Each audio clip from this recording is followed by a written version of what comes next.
அனைவருக்கும் வணக்கம். இன்று நாம் காணவிருப்பது காஞ்சிபுரம் காமாட்சி அம்மனின் சிறப்பும் ஜோதிடமும். ஒவ்வொரு ஊருக்கும் ஒவ்வொரு வகையான தனித்தன்மை இருக்குது. அதுபோல தான் காஞ்சிபுரம் என்றாலே காமாட்சி அம்மன். 108 திவ்ய தேசங்களில் மையமாக கொண்டிருக்கும் அம்மன் கோவில்களில் காஞ்சிபுரம் காமாட்சி ஒன்றாகும். 51 சக்தி பீடங்களில் இங்கு காமகோடி பீடங்கள் என்று அழைக்கப்படுகின்ற பீடம் இருக்கிறது காஞ்சிபுரத்தில் தான்.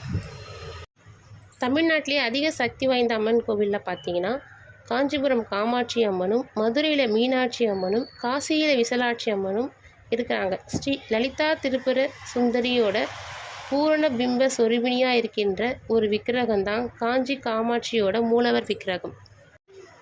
இப்போது காஞ்சிபுரம் காமாட்சின்னு எப்படி உருவானது பார்த்தோன்னா, முன்னொரு காலத்தில் ஒரு அரக்கன் என்ன பண்ணார்னா பிரம்ம தேவனை நோக்கி ஒரு வரம் இருக்கார். என்ன மாதிரி தவம் பார்த்தீங்கன்னா, எனக்கு பெண் வயிற்றில் பிறக்காத ஒரு 9 வயது சிறுமியால் மட்டும்தான் எனக்கு மரணம் ஏற்படணும் அப்படி ஒரு வரத்தை கேட்குறாரு.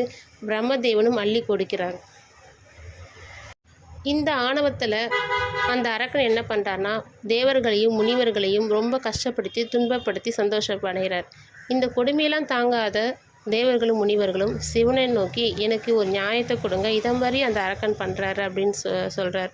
உடனே சிவபெருமானும் இது என்னால் முடியாது, ஆதி பராசக்தியை நோக்கி நீங்கள் பாருங்கள், அவங்க செய்வாங்க அப்படின்னு சொல்லி அழைக்க, ஆதி பராசக்தியோ செண்பகம் பூ மரத்துக்கு மேலே கிளியா உருவம் கொண்டு அவங்க தவம் புரியுறாங்க.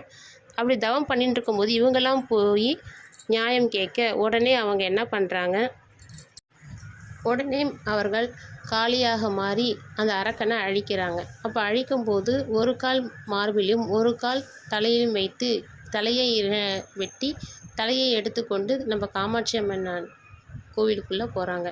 அப்போ அங்கே இருக்கிறவங்க எல்லாம் இந்த முனிவர்களும் தேவர்களும் பயந்துடுறாங்க. யார் இவங்க கையில் வந்து தலையோடு வராங்களேன்ற பயப்படுறதுனால அவங்கள சாந்தப்படுத்துறதுக்காக 9 வயது சிறுமியாக மாறி அங்கே அமர்றாங்க. அந்த சிரித்த முகத்தோடு இருக்கிறதுனால தான் அங்கே காஞ்சி காமாட்சி அம்மன் விக்கிரகம் பார்த்திங்கன்னா சிரித்த முகத்தோட 9 வயது சிறுமியாக தோற்றமளித்து எல்லாருக்கும் அருள் கொடுத்திருக்கிறாங்க. இந்த கோவிலில் என்ன ஒரு சிறப்பும் பார்த்திங்கன்னா, எல்லாருக்கும் செல்வம் எல்லாமே கிடைக்கணும், தன வருமானம் எல்லாமே கிடைக்கணும்னா இந்த கோவிலில் போயிட்டு வழிபாடு செய்யணும். முக்கியமாக ரிஷப ராசிக்காரர்களும் துலா ராசிக்காரர்களும் இந்த கோவிலில் போயிட்டு வழிபாடு செஞ்சுட்டு வந்தாங்கன்னா அவங்களுக்கு தேவையான எல்லா விதமான அனைத்து செல்வங்களும் கிடைக்கும். வெள்ளிக்கிழமையில் மிகவும் சிறப்பு. அதுவும் இது போன்ற ஆடி மாத காலங்களில் வெள்ளிக்கிழமைகளில் தரிசனம் செய்வது மிக சிறப்பு. அனைவருக்கும் வணக்கம், நன்றி. மீண்டும் அடுத்த பதிவில் சந்திக்கிறேன்.